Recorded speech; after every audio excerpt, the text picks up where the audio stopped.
Selamat pagi anak-anakku yang terkasih dalam Kristus. Jumpa lagi dengan Bapak dalam pendidikan agama Katolik dan budi pekerti.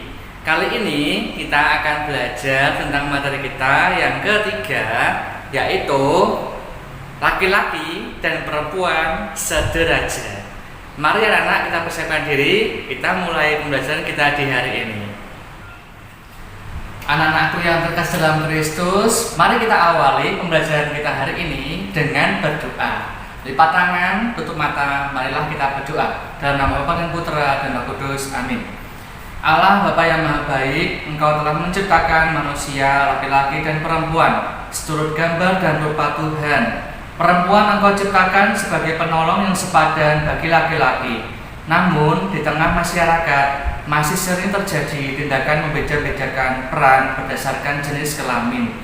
Berkatilah kami agar kami dapat belajar tentang kesetaraan derajat laki-laki dan perempuan demi Kristus Juru Selamat kami. Amin. Bapa kami yang ada di surga, dimuliakanlah namamu, datanglah kerajaanmu, jadilah kehendakmu di atas bumi seperti di dalam surga. Berilah kami rezeki pada hari ini dan ampunilah kesalahan kami seperti kami pun mengampuni yang bersalah kepada kami. Dan janganlah masukkan kami ke dalam pencobaan, tetapi bebaskanlah kami dari yang jahat. Amin. Dalam nama Bapa dan Putra dan Roh Kudus. Amin. Anak-anakku yang terkasih dalam Kristus, bagaimana kabar kalian? Semoga di hari ini kalian sehat ya. Tetap semangat ya.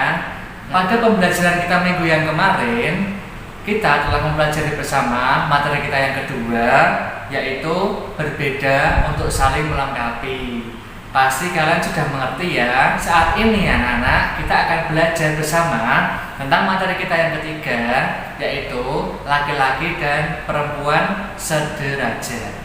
Kalau kita lihat bersama, laki-laki dan perempuan diciptakan oleh Tuhan dengan ciri-ciri fisik yang berbeda anak-anak, terutama jenis kelaminnya, karena itu adalah ciri fisik yang utama yang membedakan antara laki-laki dan perempuan. Tetapi anak-anakku, dengan perbedaan itu Tuhan menghendaki kita laki-laki dan perempuan saling melengkapi, terutama nanti dalam hal beranak cucu. Dalam masyarakat kita sekarang ini sering kita jumpai ternyata perbedaan fisik itu akhirnya menjadi penyebab adanya perbedaan peran sosial.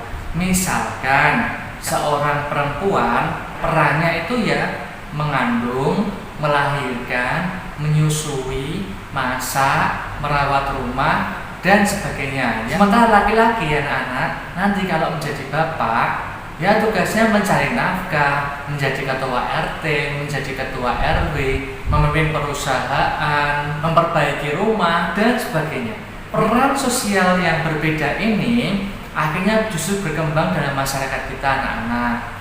Maka dalam sejarah bangsa Indonesia muncul pahlawan-pahlawan wanita yang ingin merubah pandangan masyarakat anak-anak bahwa sebenarnya laki-laki dan perempuan itu adalah setara, sederajat. Maka muncul namanya istilah emansipasi wanita.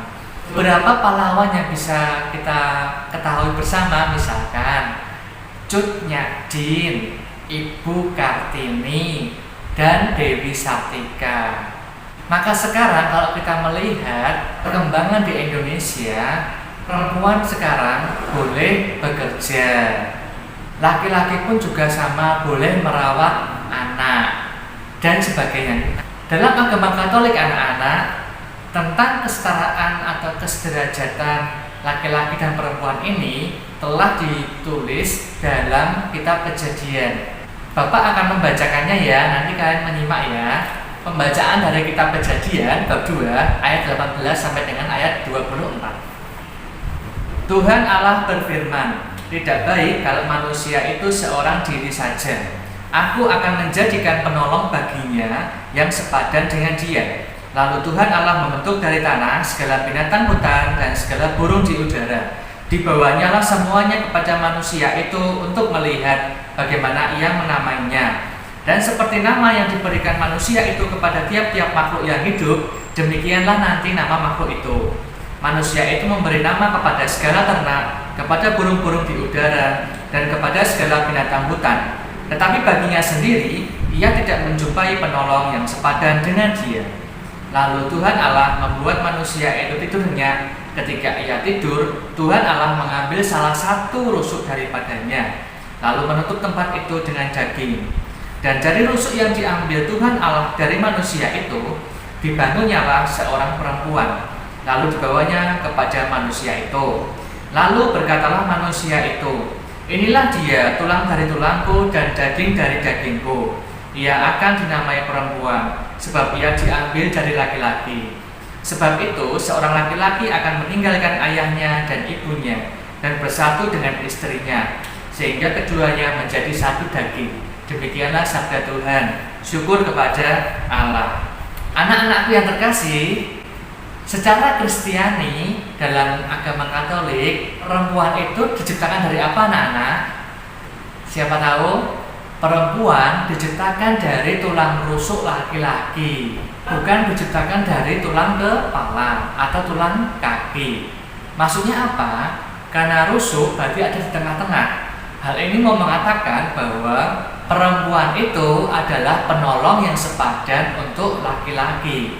Sepadan di sini artinya sederajat, satu martabat. Tidak ada yang derajatnya lebih tinggi maupun lebih rendah. Tuhan sendiri menghendaki supaya laki-laki dan perempuan itu saling melengkapi. Semoga dengan pembelajaran ini kalian anak-anak dapat semakin memahami ya, bahwa lawan jenis kalian itu adalah penolong yang sepadan untuk kalian, yang dianugerahkan Tuhan untuk saling melengkapi. Mari anak-anak, dalam kehidupan kita sehari-hari kita bisa saling menghormati ya dengan lawan jenis kalian ya. Kalau kalian laki-laki, berarti hormatilah yang perempuan. Kalau kalian perempuan, hormatilah yang laki-laki. Semoga dengan saling menghormati ini, kita sebagai manusia juga semakin dapat hidup rukun dan damai satu sama lain. Baik anak-anakku yang terkasih dalam Kristus, pembelajaran kita cukup sekian ya untuk hari ini. Mari kita tutup dengan doa. Lipat tangan, tutup mata, marilah kita berdoa. Dalam nama Bapa dan Putra dan Roh Kudus. Amin. Ya Bapa, syukur kepadamu karena Engkau menciptakan kami sebagai perempuan atau sebagai laki-laki. Berkatilah kami supaya kami selalu dapat hidup rukun dan bekerja sama satu dengan yang lain. Karena kami, perempuan dan laki-laki, adalah sepadan dan sederajat. Demi Kristus Tuhan kami. Amin. Salam Maria, penuh rahmat, Tuhan sertamu. Terpujilah engkau di antara wanita, dan terpujilah buah tubuhmu Yesus.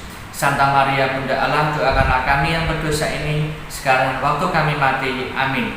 Dalam nama Bapa dan Putra dan Roh Kudus. Amin. Sampai jumpa anak-anak dalam pembelajaran kita minggu depan.